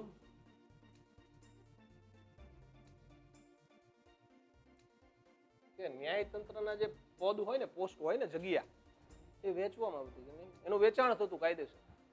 ન્યાયાધીશ બનવું છે આટલા રૂપિયા થાય. માની લ્યો કે અત્યારે એવું જાહેર થઈ જાય કે ગુજરાત હાઈકોર્ટના ન્યાયાધીશ બનવું હોય તો આટલા રૂપિયા થાય. એટલે આપણે તમારા મારા જેવા આપણે ન બની શકવી, પણ ઘણા બધા રૂપિયા વાળા બેઠા છે એમ કહી દે કે આપણે બની જવું છે, બોલો પૈસા. એટલે ઓલા કે 400 કરોડ, લે 400 કરોડ. પછી બીજે જ દિવસે ત્યાં જઈને બેસે ને બીજે જ દિવસે હાથમાં કેસ આવે કોનો? આ ભારત ગુજરાતના સૌથી મોટા ઉદ્યોગપતિઓના કેસ હાથમાં આવે. ઉદ્યોગપતિ રાતે મળવા જાય જજ સાહેબને, સાહેબ આપણી ફેવરમાં કેસ આવવો જોઈએ, 100 કરોડ રૂપિયા અમારી ફેવરમાં. આવું ત્યાં થતું, આવું ત્યાં થતું હતું. એટલે કે કઈ ન્યાયતંત્ર જેવું કઈ હતું નહીં. ત્યાં વોલ્ટેર નામનો એક વિચારક થઈ ગયો. વોલ્ટેર નામનો વિચારક હતો ને, એને એવું કીધેલું કે ફ્રાન્સમાં જેમ ટપાલ વ્યવસ્થાના ઘોડા બદલાય ને, ટપાલ વ્યવસ્થાના ઘોડા બદલવા એટલે શું ખબર છે? અગાઉ છે ને ટપાલ વ્યવસ્થા એવી હતી મિત્રો કે તમે એક ગામથી બીજા ગામ ટપાલ મોકલવાની હોય, ત્રીજા ગામ ટપાલ મોકલવાની હોય ને તો 30 કિલોમીટરનું અંતર થાય ને, એટલે સામાન્ય રીતે બધા દેશમાં એવી વ્યવસ્થા હતી કે ટપાલ વ્યવસ્થા માટે ઘોડો રાખેલો હોય. ઘોડો અહીંથી લઈને આમાં જેટલા ગામ આવે ને, આ સ્ટેન્ડ સુધી અહીંયા ઘોડાર હોય, તબેલો હોય, અહીં સુધી જેટલા ગામ આવે બધા ગામની ટપાલો લેતો જાય, આગળથી લાયો હોય એ બધી દેતો જાય, અહીંયા જઈને આરામ કરે. ઘોડો બદલાઈ ગયો, ટપાલ વ્યવસ્થાનો ઘોડો બદલાઈ ગયો. એવી રીતે કાયદા બદલાય છે, આવું વોલ્ટેરે કીધું.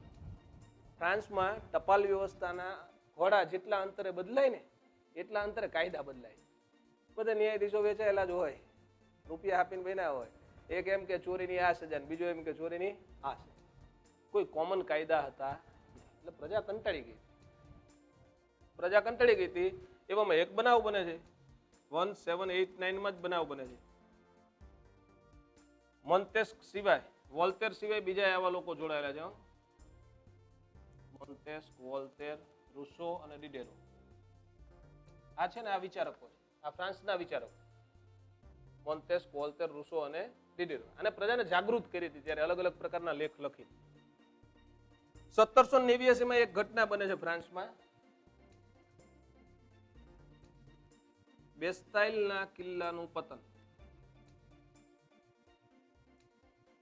બેસ્તાઇલના કિલ્લાનું પતન. બેસ્તાઇલ નામનું શહેર છે, એમાં કિલ્લો હતો. આ કિલ્લામાં પ્રજાને એવા સમાચાર મળે છે કે આ કિલ્લામાં અનાજનો સંગ્રહ છે અને એ લોકોને તો ખાવા પીવાય પૂરતું મળતું નહોતું. આ એસ્ટેટને, થર્ડ એસ્ટેટ. એટલે કંટાળેલા હતા અને સમાચાર મળ્યા કે આમાં અનાજનો સંગ્રહ છે. બધા ભેગા થાય છે, ભેગા થઈને કિલ્લા ઉપર એટેક કરે છે. એટેક કરીને સૌથી પહેલા શું કરે ખબર છે? એટેક કરીને આ જેલે હતી, આ કિલ્લામાં જેલ પણ હતી. એટલે પહેલા જઈને બધા કેદીઓને છોડી દીધા, જેટલા પૂર્યા તે બધાને છોડાઈ દીધા.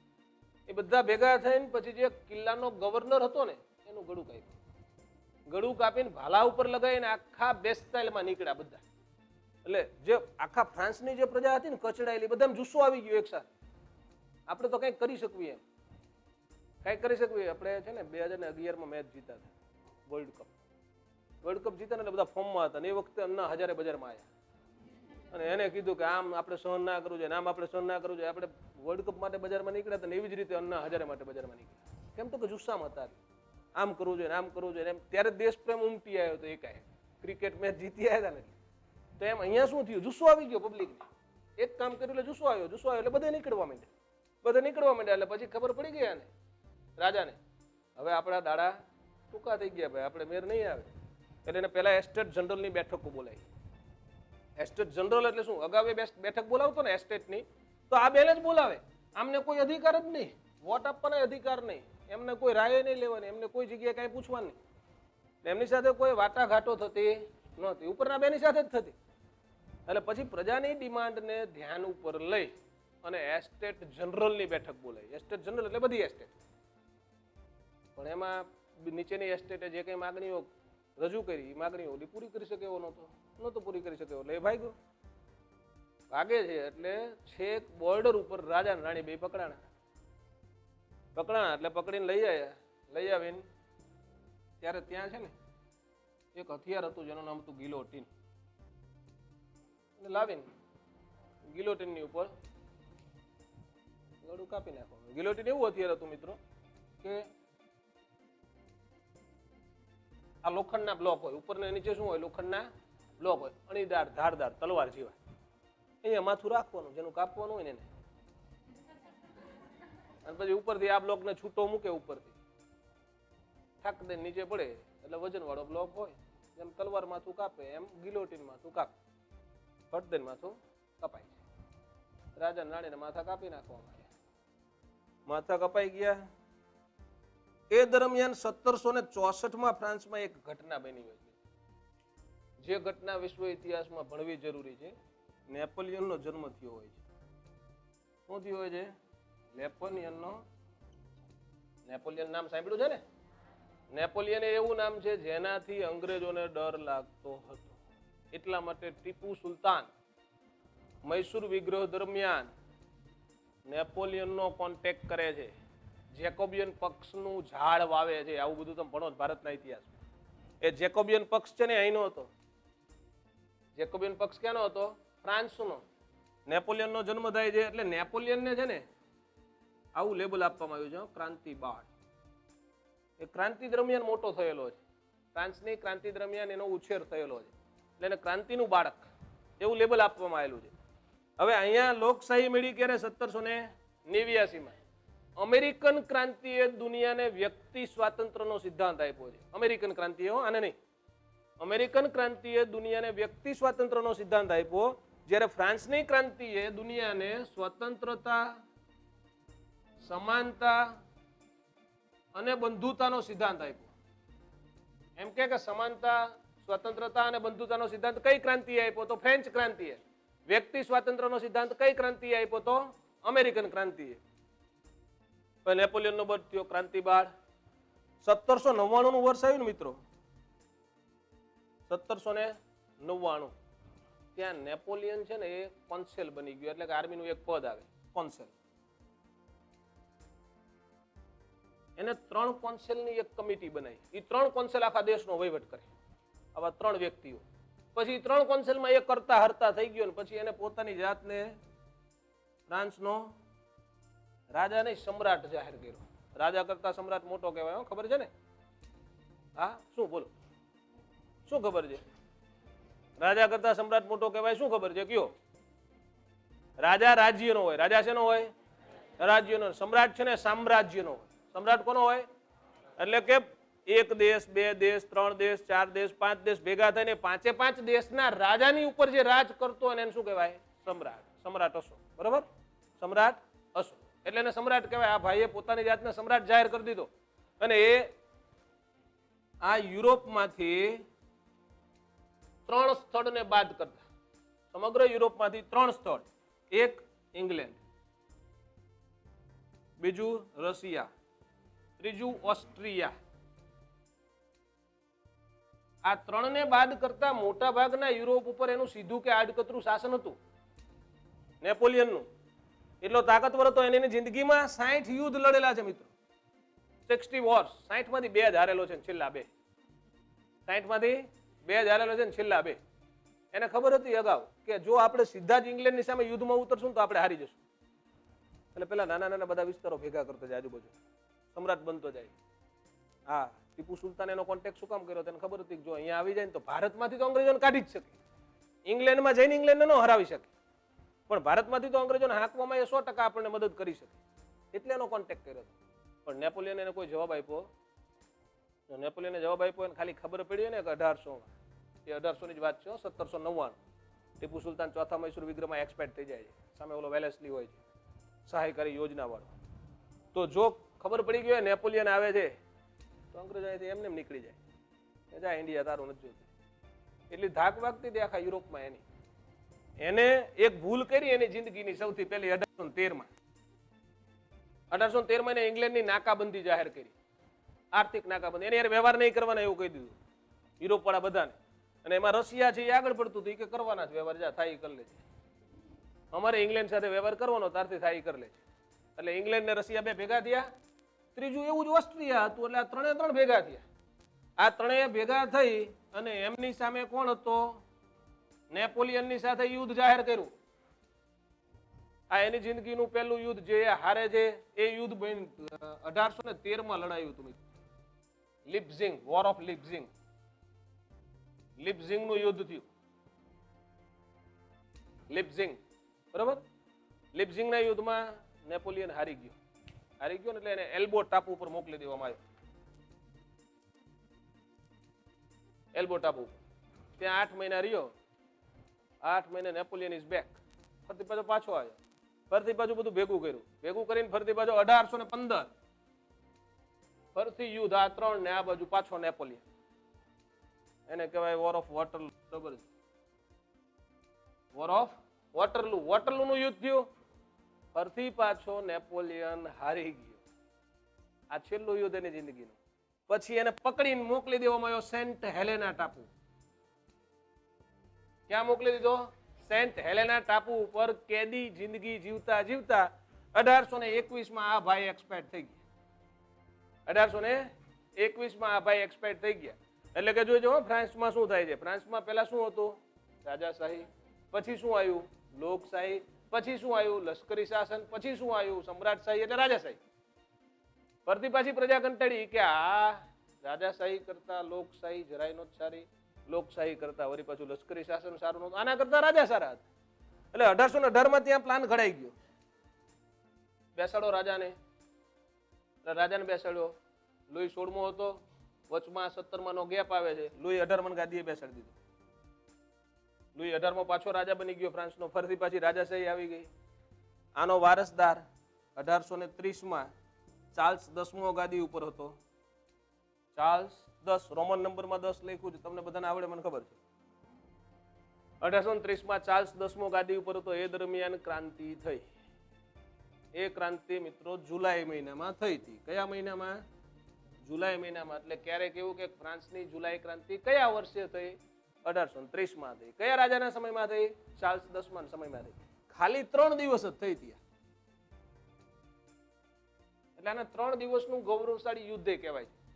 3 દિવસનું ગૌરવશાળી યુદ્ધ. હટાવી દીધો ચાર્લ્સ 10મા ને. ફરતી પાછો લુઈ વંશ આવી ગયો. આ ચાર્લ્સ વંશ હતો, લુઈ વંશનો પાછો લઈ આવ્યા લુઈ ફિલિપ.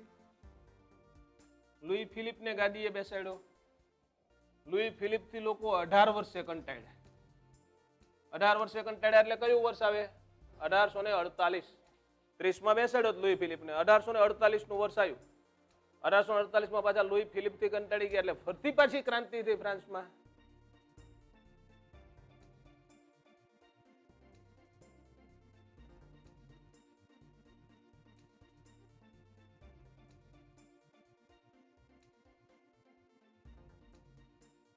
વળી પાછી લોકશાહી. બરોબર. એટલે કે ફ્રાન્સની ઘટના આવી રીતે ચડ ઉતરવાની છે. આ બધા વર્ષો તમારી યાદ એટલા માટે રાખવાના. ક્યારેક એમ કહે છે નીચેનામાંથી કયા વર્ષે ફ્રાન્સમાં ક્રાંતિ થઈ નહોતી? માત્ર પ્રશ્ન પૂછવામાં આવે સીધો જ કે ફ્રેન્ચ ક્રાંતિ કયા વર્ષે થઈ? 1789 થઈ. પણ એમ કે ફ્રાન્સની ફેબ્રુઆરી ક્રાંતિ કયા વર્ષે થઈ? તો 1848 થઈ. ફ્રાન્સની જુલાઈ ક્રાંતિ કયા વર્ષે થઈ? તો 1830 થઈ. નેપોલિયનનું વોર ઓફ વોટરલુ ક્યારે થયું? તો 1815 થયું. પછી એને કયા ટાપુમાં મોકલી દીધો? સેન્ટ હેલેના.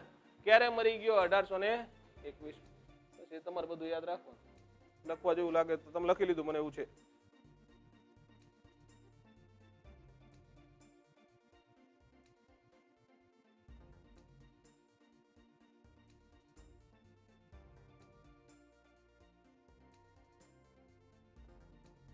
રશિયન ક્રાંતિ, રશિયન ક્રાંતિ સુધી આવતા વચમાં ઘણો બધો સમય જાય છે હો.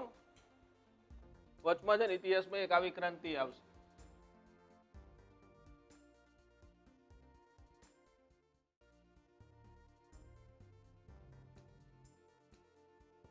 ઔદ્યોગિક ક્રાંતિ. ઔદ્યોગિક ક્રાંતિ ક્યારે થઈ કોઈને ખબર છે? ઔદ્યોગિક ક્રાંતિ ક્યારે થઈ આવો પ્રશ્ન પૂછાય ક્યારેક. સારું અહીંયા લખી દઉં, એટલું યાદ રાખજો ને. ક્યારે થઈ? 1750 થી 1850 ની વચ્ચે ઉદ્યોગોમાં જે જળમૂળથી ફેરફાર આવ્યા એને ઔદ્યોગિક ક્રાંતિ કહેવાય. અગાઉની જે વ્યવસ્થા હતી એ વ્યવસ્થા તદ્દન બદલાઈ ગઈ ઉદ્યોગોમાં, એટલે એને ઔદ્યોગિક ક્રાંતિ કહેવાય. આપણે અહીંયા નથી અલગ અલગ ક્રાંતિ કહેતા? તમે ભણો છો ને, શ્વેત ક્રાંતિ, એકાએક દૂધના ઉત્પાદનમાં વધારો થઈ ગયો હોય તો શ્વેત ક્રાંતિ કહેવાય. એમ અહીંયા ઉદ્યોગોમાં અગાઉ બધું હસ્તકલા વાળું જ આવતું હતું, પણ હવે બધા મશીનો આવવાના શરૂ થઈ ગયા. તમને એમ કે ઔદ્યોગિક ક્રાંતિ ક્યાં થઈ હતી? ખંડ કહેતો યુરોપ, દેશ કહેતો ઇંગ્લેન્ડ, ઉદ્યોગ પૂછે તો કાપડ ઉદ્યોગ, એમાંય સુતરાઉ કાપડ ઉદ્યોગ. શહેર કહેતો માન્ચેસ્ટર, શહેર કહેતો માન્ચેસ્ટર. ઔદ્યોગિક ક્રાંતિ માટે યાદ રાખજો 1750 થી 1850 ઇંગ્લેન્ડ, કાપડ ઉદ્યોગ, સુતરાઉ કાપડ ઉદ્યોગ, માન્ચેસ્ટર. બરોબર. ભારતમાં 1850 શરૂ થઈ હતી ઔદ્યોગિક ક્રાંતિ. 1854 પહેલું સુતરાઉ કાપડનું સેન્ટર મુંબઈ ડિક્લેર થયું હતું. મુંબઈમાં પહેલી મિલ સ્થપાણી હતી 1854. એટલે આપણે અહીંયા ઔદ્યોગિક ક્રાંતિ 1850 શરૂ થઈ ભારતના સંદર્ભમાં, પણ એમને એમ સીધી જ ટર્મ ઉછાળવામાં આવે ઔદ્યોગિક ક્રાંતિ ક્યારે શરૂ થઈ? 1750. ક્યાંથી ક્યાં સુધી? 1750 થી 1850 સુધી. ઓકે. રશિયન ક્રાંતિ ક્યારે થઈ? તો 1917 થઈ. ક્યારે થઈ મિત્રો? 1917 રશિયામાં ક્રાંતિ થઈ. અમેરિકાની ક્રાંતિ ઇંગ્લેન્ડના શાસનની વિરુદ્ધમાં હતી. ફ્રાન્સની ક્રાંતિ લુઈ 16માના શાસનના વિરુદ્ધમાં હતી. રશિયાની ક્રાંતિ ઝાર નિકોલસ બીજા, ઝાર નિકોલસ દ્વિતીય ના શાસનની વિરુદ્ધમાં.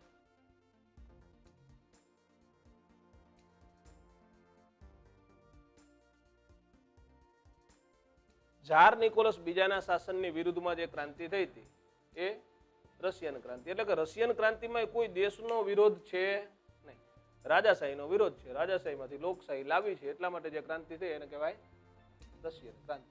રશિયામાં થઈ 1917 થઈ. ત્યાં બે વર્ગ હતા મિત્રો. આપણે હમણાં લખ્યા હતા ને એસ્ટેટ્સ, ત્યાં એસ્ટેટ્સ કહેવાય, અહીંયા વર્ગ કહેવાય. બે વર્ગ હતા. પહેલો વર્ગ હતો એ ધનિકોનો, બીજો શ્રમિકોનો.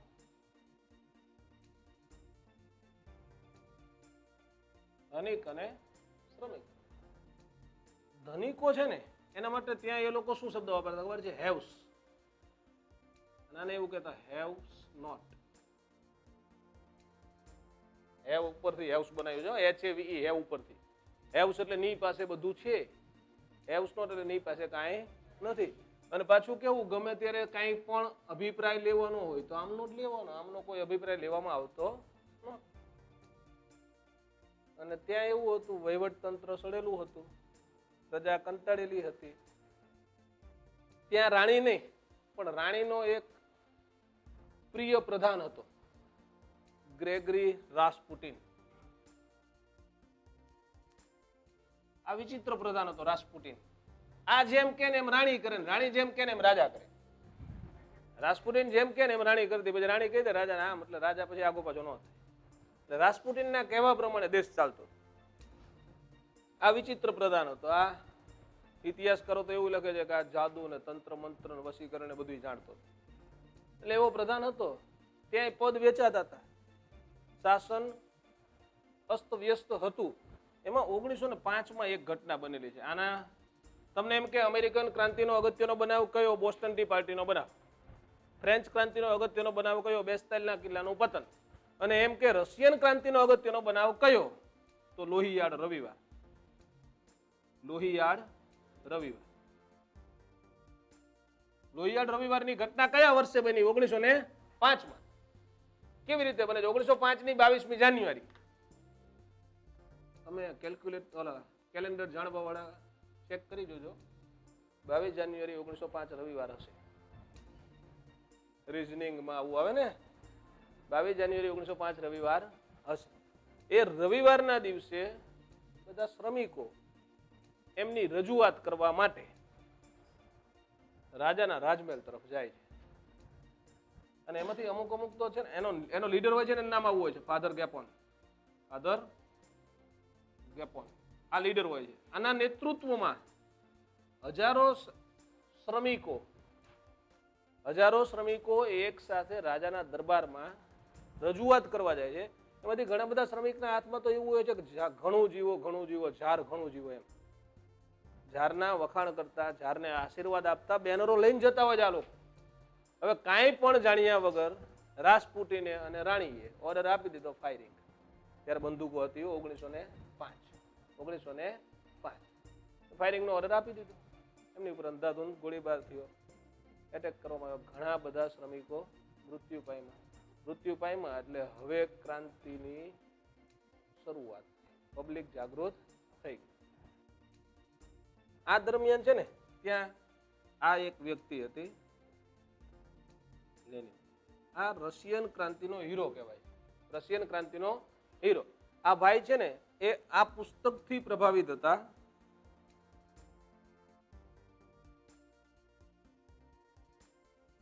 કયા પુસ્તકથી? દાસ કેપિટલ. આ પુસ્તકના લેખક હતા કાર્લ માર્ક્સ. કયા દેશના વતની હતા? આ બધું પરીક્ષામાં પૂછાય એવું એટલે લખું છું. કાર્લ માર્ક્સ કયા દેશના વતની હતા? જર્મની. લેનિન કયા દેશનો હતો? રશિયા. એ આનાથી પ્રભાવિત હતો. આ પુસ્તકમાં શ્રમિકો આધારિત રાજ્ય વ્યવસ્થાની વાત હતી. બધું શ્રમિકોનું. આ પુસ્તક શેના માટેનું છે? તો કે સમાજવાદ માટેનું, સામ્યવાદ માટેનું. ઇકોનોમિક્સમાં ભણી ગયા હોય તમે, સમાજવાદ ને સામ્યવાદ શું છે? લોકશાહીની વિરોધી વ્યવસ્થા એટલે સામ્યવાદી. લોકશાહીમાં બધું કોનું હોય? પ્રાઇવેટ હોય. સામ્યવાદીમાં બધું કોનું હોય? સરકારનું હોય. આ સામ્યવાદી વ્યવસ્થા સમજાવતું પુસ્તક હતું દાસ કેપિટલ. એનો લેખક કોણ? Karl Marx. એનાથી પ્રભાવિત કોણ થયું હતું? લેનિન. લેનિન એનાથી પ્રભાવિત હતો. પણ લેનિન જે કંઈ પ્રવૃત્તિઓ કરે એ પ્રવૃત્તિઓનો વિરોધ પૂરેપૂરો થતો. રાજાને ખ્યાલ આવી ગયો હતો કે આ આપણને ભવિષ્યમાં નડશે. એટલે લેનિનને દેશ નિકાલ આપી દીધો. દેશ નિકાલ. સાયબેરિયાના પ્લેન્સમાં. સાયબેરિયન પ્લેન્સ એટલે ઓલો ઠંડીવાળો વિસ્તાર છે ને જે ઉપરનો રશિયાનો, ત્યાં હાકી કરવામાં આવે. સ્વિટ્ઝરલેન્ડમાં રહેતો જ ભાઈ. સ્વિટ્ઝરલેન્ડ છે તો ત્યાં સ્વિસ બેંક છે ને એટલે જ ફરવા જેવું છો. બાકી જો આપણા જેવું હોય તો ત્યાં કોઈ ન જાય એવી કન્ડિશન. એ તો પૈસા આવી ગયા એટલે હવે એનો વિકાસ થઈ ગયો એટલે આપણને મજા આવે ફરવા જવી ને. અહીંયા તો અતિશય ઠંડી હોય. આ ભાઈને દેશ નિકાલ આપી દીધો હતો. આ બાજુ રાજાના વિરોધ ચાલુ થાય છે. વિરોધ કરતા છેક ક્રાંતિ થાય છે ને 1917. 1917માં એ ક્રાંતિમાં છે ને પાછા ડિવિઝન છે મિત્રો. 1917માં માર્ચ મહિનામાં ક્રાંતિ થઈ એક. આ માર્ચ ક્રાંતિ છે ને એને લોકશાહી ક્રાંતિ કહેવાય છે. એને જ વસંત ક્રાંતિ કહેવાય છે. માર્ચ 1917માં રશિયામાં ક્રાંતિ થઈ. રાજાશાહી હટાવી દેવામાં આવી, ત્યાં લોકશાહી પ્રસ્થાપિત કરવામાં આવી. માર્ચ મહિનામાં થઈ એટલે એને માર્ચ ક્રાંતિ કહેવામાં આવી. માર્ચ મહિનો જ્યારે ચાલુ હોય ને મિત્રો, ત્યારે આપણે ઓલી ગુજરાતી 6 ઋતુ કહેવી ને, પાનખર ને, વસંત ને, શિશિર ને, હેમંત ને, આવું 6 એક ઋતુ છે. મને એક્ઝેક્ટ નથી ખબર કઈ કેવી રીતે, પણ એમાંથી માર્ચ મહિનામાં વસંત ચાલુ હોય એ મને ખબર છે. માર્ચ મહિનામાં વસંત ચાલુ હોય મને નહીં, તમને ખબર છે. વસંતોત્સવ ક્યારે થાય ગાંધીનગરમાં? માર્ચમાં ન થાય, ખોટા જ. ફેબ્રુઆરી મહિનાના અંતિમ પખવાડિયામાં થાય. ફેબ્રુઆરી મહિનાના અંતિમ પખવાડિયામાં થાય વસંતોત્સવ. ત્યારે વસંત ઋતુ ચાલુ હોય. વસંત ઋતુ 2 મહિનાની હોય. વસંત ઋતુ 2 મહિનાની હોય એટલે ફેબ્રુઆરીમાં હોય, માર્ચમાં. એટલે તમને યાદ રહ્યા, માર્ચ ક્રાંતિ એ જ વસંત ક્રાંતિ છે. એક કેલેન્ડર પ્રમાણે એને વસંત કહેવાય છે, એક કેલેન્ડર પ્રમાણે એને માર્ચ કહેવાય છે. એ લોકશાહી માટે હતી એટલે એને લોકશાહી ક્રાંતિ કહેવાય. રાજાશાહી ગઈ, લોકશાહી શરૂ થઈ ગઈ. બોલો લેનિન ઇઝ બેક. દેશ નિકાલ હતો ને લોકશાહીમાં તો ગમે તે આવે ગમે તે જાય, તો રાજાશાહીમાં દેશ નિકાલ હતો. રાજા ગયો, આપણે આવી શકવી. લેનિન આવી ગયો. લેનિન આવી ગયો એટલે લેનિને નક્કી કર્યું કે આ લોકશાહી ન ચાલે. આપણે શું ચાલે?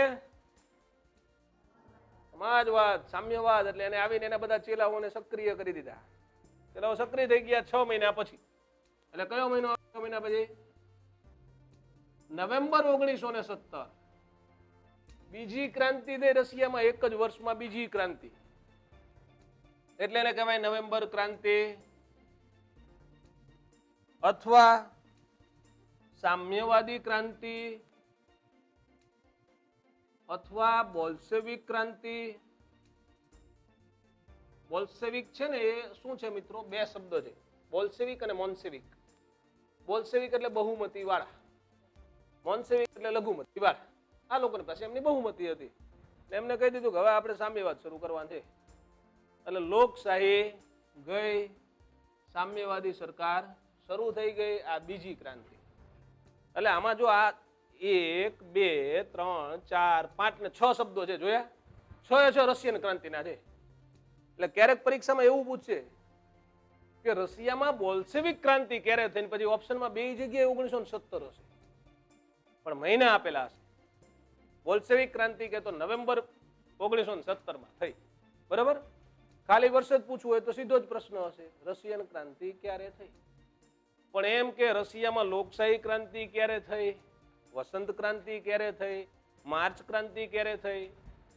માર્ચ ન પૂછે, માર્ચ ન પૂછે, કઈ માર્ચમાં જ થાય. એટલે માર્ચ ક્રાંતિ માર્ચ 1917માં જ થાય. પણ વસંત પૂછે, વસંત માર્ચ 1917માં થઈ હતી. ઓકે, યાદ રહેશે?